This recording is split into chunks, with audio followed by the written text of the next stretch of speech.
Hello guys, welcome back. We have today's, I think, 38th session of questions and answers. Very interesting ones. We'll go again one by one. We have questions related to what is the difference between the 7 Lord and 8 and 8 Lord and 7 in the Navamsha.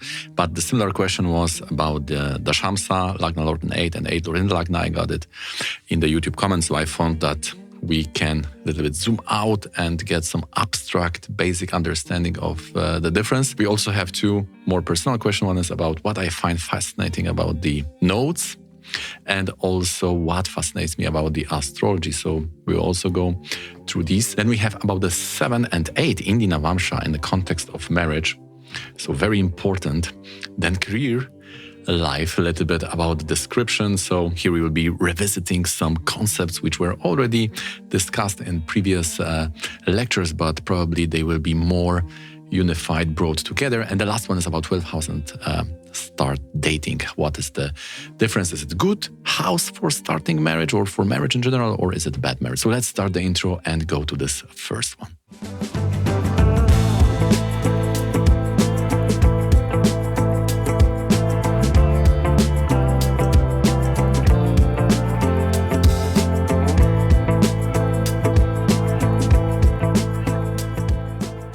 When we are talking about this 8 Lord and 9 Lord and 8, what is the difference between that? If both happens, we have exchange or parivartana. Of course, we are talking about Vedic astrology. We have the planets and signs. And luckily in Vedic astrology, the house only has one sign.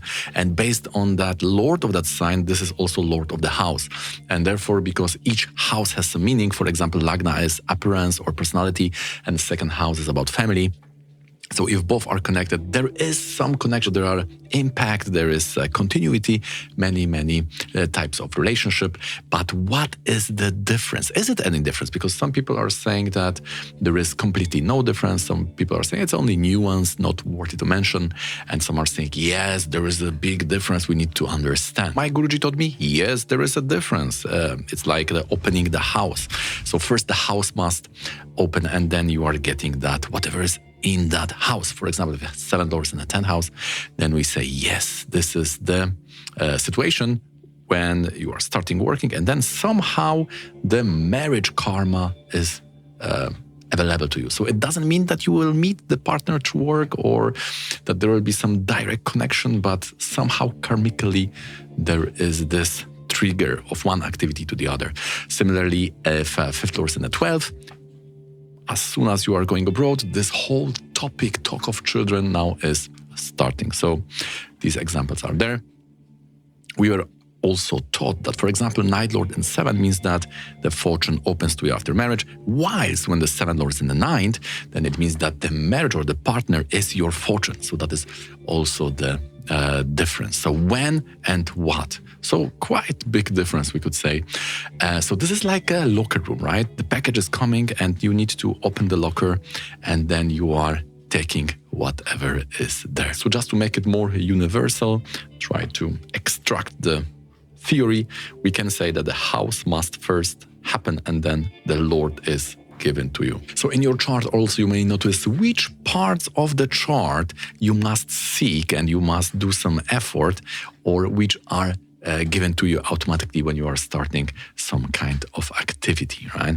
So for example, if Lagna Lord is in 8, in the Dashamsa, that means that you are seeking early retirement. So that Lagna Lord shows what you are seeking, where your attention is there. Some people are saying, oh, for me, everything is happening automatically. I don't have any agency over anything. So theoretically, this cannot be so.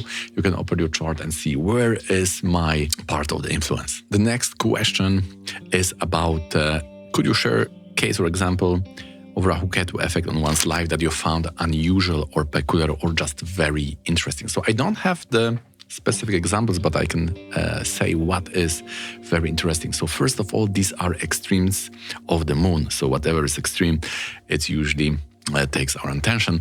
But here, not only that, these Rahu and Ketu are like mathematical points. So there is something there, but we cannot see it. Therefore, this is also kind of related to light. We cannot see like infrared and so on.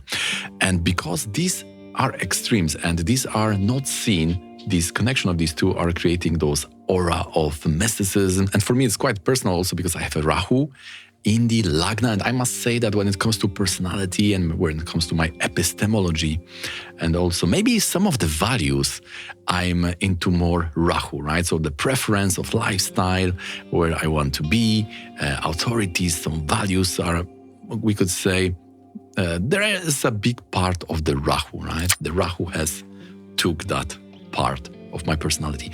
But when it comes to the general lifestyle and general values, when it comes to ethics, when it comes to my views on how the society should work and what is our role in this life and the general, this big meta values, then it's definitely dominated by Ketu. So I am feeling like Rahu being in this Ketu group. So those mixes can have, similarly when it comes to practicing astrology, we could say that ontologically it's very much like leaning into right, because we have those essentialism, we have those values which are also given and which are old, and we are trying to decipher them. They are already ready to be deciphered, right? So from top to the bottom, we could say this is more ontologically and epistemologically.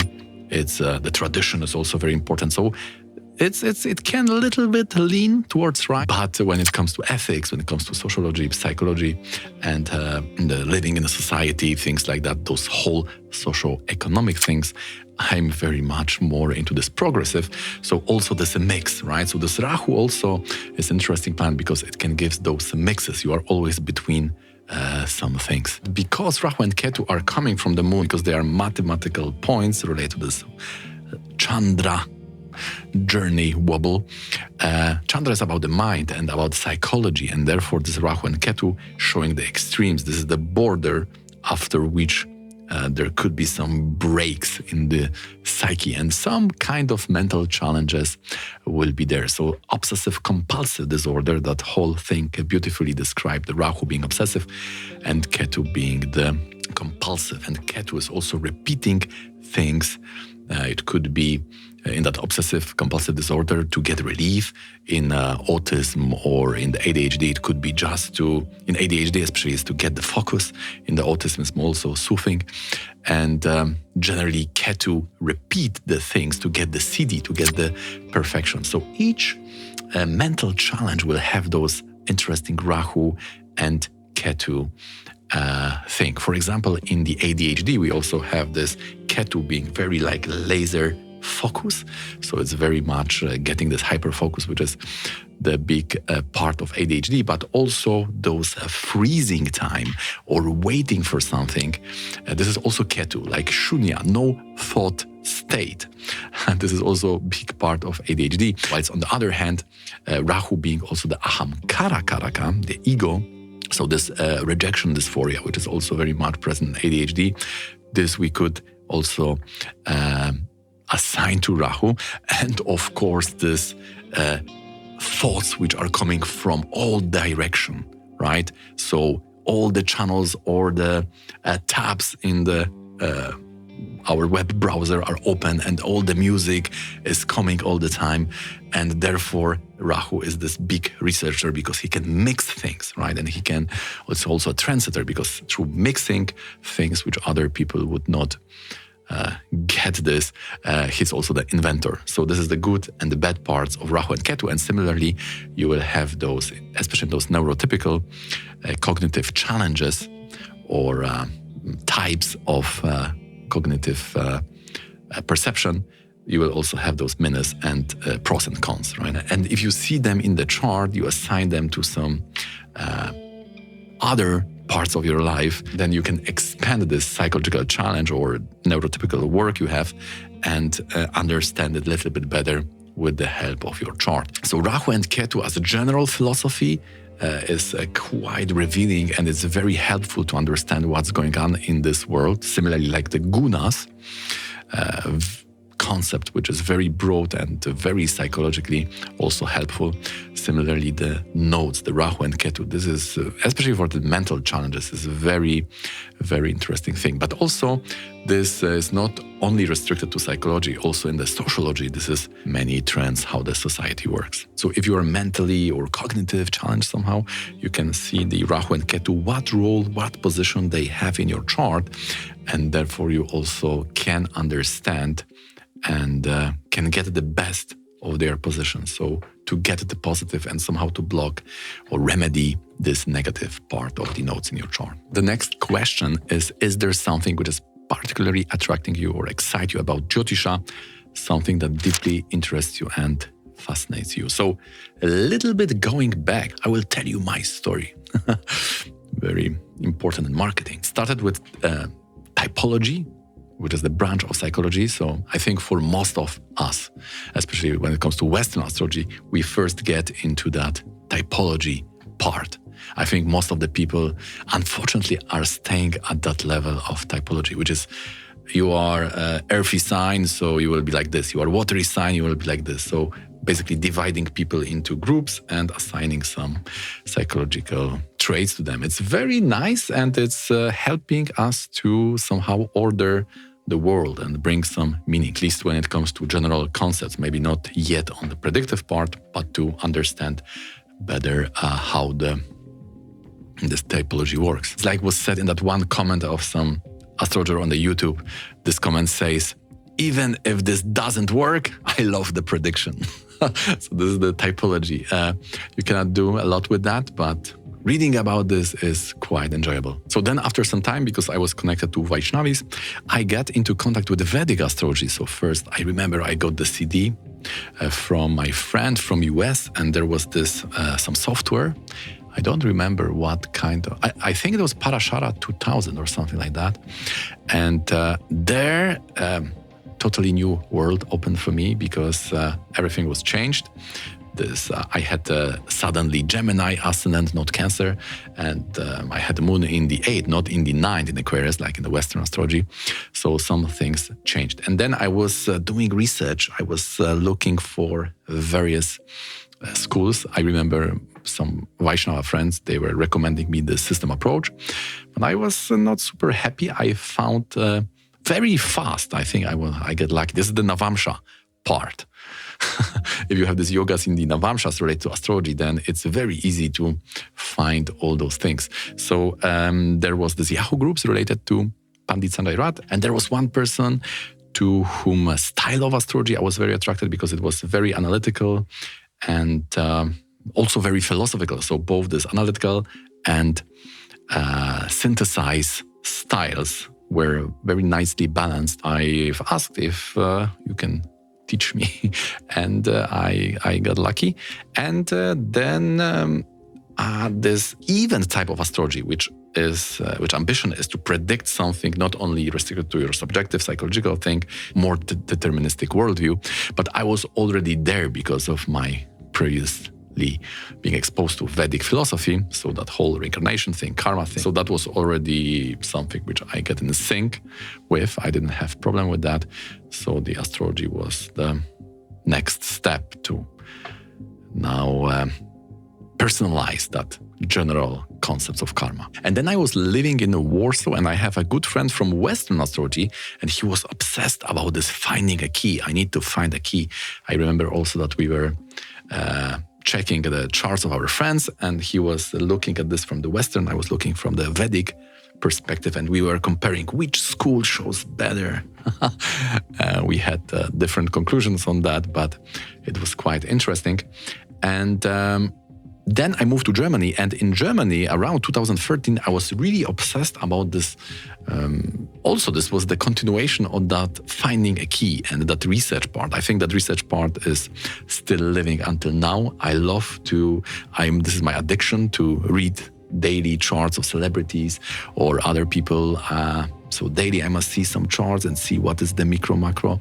I also challenge myself, can I see that in the chart? It's there. So I would say that whatever is bringing that falsifiable and solid, transparent connection between the micro and macro, between the symbols of astrology and the real world, I'm very much fascinated by it. So everything like Vargas or Dashas. So Vargas are the special dedicated charts to some areas of life which are enabling us to get more details. And also this Dashas. Dashas are the timing system, which are also making it less generalized and more detailed. So I was fascinated by the possibility, by the claim that astrology could somehow reflect the reality, not only subjective and psychologized, but this karma map of what's going on, the destiny, the karma part. I was really open to that possibility because I have seen, I've got some signals that some people are doing that, and I was convinced at the time, and I'm also convinced now, even more, that it is possible. So I was this event astrology was this conviction, and this drive was stronger year by year. So that's this. I'm daily when I'm doing the consultation, and we discuss this chart and the client's life, how it's revealing to them through these dashas, through these years.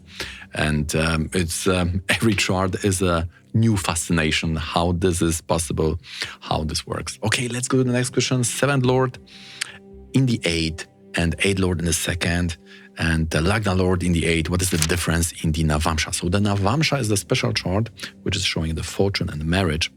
According to Brihad Parashara Hora Shastra, this is one of the most important divisional charts. Some people are saying we cannot use the house in the Navamsha and other divisional charts. Other people are saying we cannot say anything about the spouse from the Navamsha. And other people are saying that 2nd house is the family. So that would be quite optimistic. But we say whatever is connected to the 8th house may cause divorce. So if a Lagna Lord is in 8, then you may trigger it. You may be this proactive side of the marriage. Unconsciously by the decision or by your actions. So 7th Lord in 8, you are somehow creating the divorce, or you are deciding for it, depending how it's done. 2nd house in the Navamsha may show the next partner coming somehow into picture, because it's 8 from the 7. So the 2nd spouse, 2nd relation is the 2nd house. So then this divorce, then the picture become more broad. Of course, you need a little bit more advanced system to confirm that. But definitely in those cases, when that happened, these yogas will be there.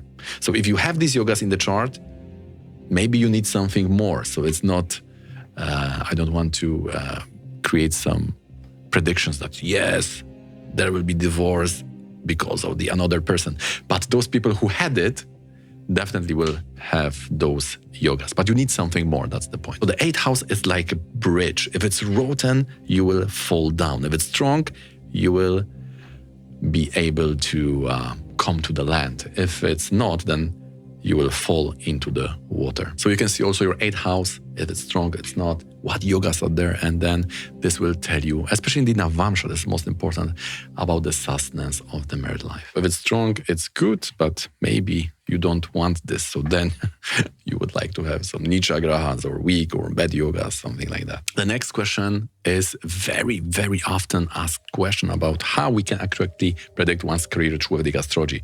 So I assume you are asking about the path, because there is a lot to clear, right?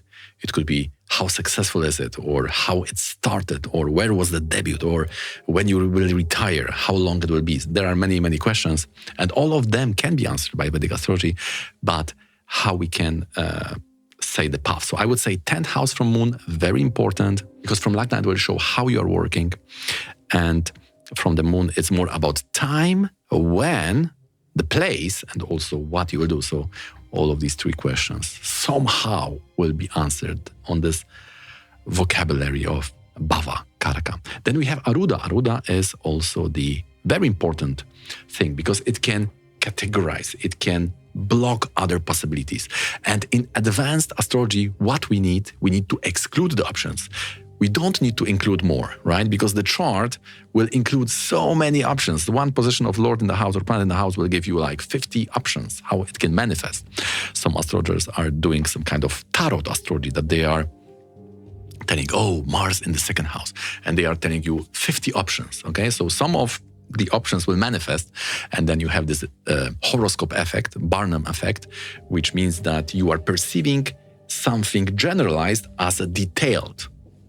So when that option is presented to you, when you are exposed to the option, you say, yes, that's true, incredible, how it's possible. But there were 50 options. So the first level is we need to have all those options, and when we advanced, we need to exclude them. So the more you can exclude, the better, because then there will be only a few left. So Aruda is having that option. For example, if you are working in technology, you need to have Mars in the Aruda. Then see what you are doing in Dashamsa. Maybe you have Jupiter, so you are a technology consultant or a teacher or tutor. If you have some bad yoga, then maybe you are a scammer, right? But you also work in technology. So many astrologers, and most of them, they will be talking about 10th house from the Lagna. But you are now knowing better. It is showing how you work, right? So if you have Mars, Sun, and Ketu, you can work a lot. You can sit at your desk for 10 hours. The problem with the 10th from the moon is that this moon will be 2.5 a day. You will got all the peoples which are born, because moon in the sign is for around 2.5 days. That time you will have many, many people born, and not all of them will be working in the same field. Therefore, you need the Varga charts, Navamsha, Dashamsa, and there will be options what to do. More advanced level, again, you are able to choose only few options.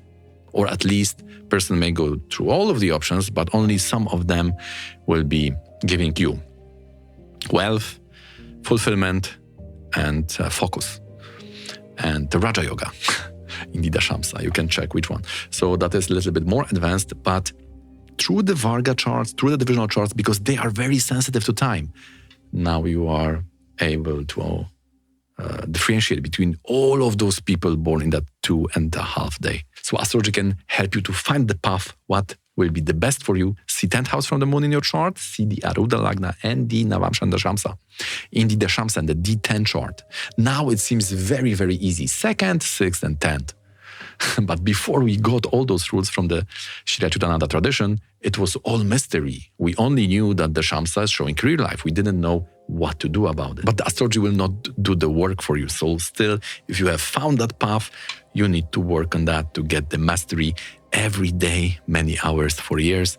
Then you will get the mastery. If that mastery will bring the success, this is also not guaranteed. Last question, 12th house. Some say this is breaking the marriage. Some are saying this is starting the marriage. What is the real thing? So the 12th house is showing the priest. It's called the Neshtr, who is bringing the couple together and is very important in that marriage ceremony. And this is coming from Brihat Parashara, interestingly, and it's all a little bit hidden there. And 12th house, natural sign is Pisces. In the Pisces, we have exaltation of Venus. Exaltation means it's starting. So it's start of relationship. So if you have 12th house afflicted or very somehow, there are many types of afflictions, but if it's blocked, afflicted, or other, something is bad, then you may not even date. You may not have even that. And I have seen really crazy stories, like it doesn't matter if you have those logically privileged things to date, like the looks or place, the city, and things like that. If the karma is saying no, somehow there will be some blockages. And many people, because they have seen that there is no logical explanation to what's happening in my life, there is like some kind of invisible force which is blocking the things. Then for many people, this was the trigger or inspiration to open to astrology. Because astrology is showing those blockages, which are sometimes, you can feel them, but they are not logically, you cannot explain them by what's going on in the external world. Some are saying 12th house is bad because it's 6th from the 7th, right? Some are saying that this is the loss, right? And Venus is very badly placed there. So there are different views. And we say it depends. If you have good yogas there, then the relationship will come. Sometimes if you are married, you don't want the dasha of 12th house to come because it will bring new partners to you, especially if you have opened door in your chart for such complicated situations. You may attract them and you may bring more confusion to your life. Maybe you are bored and you want to have more challenge problems and things like that. So the dasha of the 12th house often shows that new relationships are coming to your life. And if this is bad, then it is creating problem and needs remedy. If you have afflicted 12th house and you are single, then it would be good to understand what would be the best remedy to remove that blockage in your chart. Okay, guys, that's gonna be it for today. I hope you find this interesting and informative. If you do, please don't forget to hit that thumbs up and also join our Discord community. Oh, we have the light. Which light? This light. Okay, turned off. Discord community, link in the description. For more structurized knowledge, please consider joining the course, which is already recorded more than 60 hours for personal consultation. Hit me up with this email here. And if you want to learn more about previous session of questions and answers, please consider watching this one.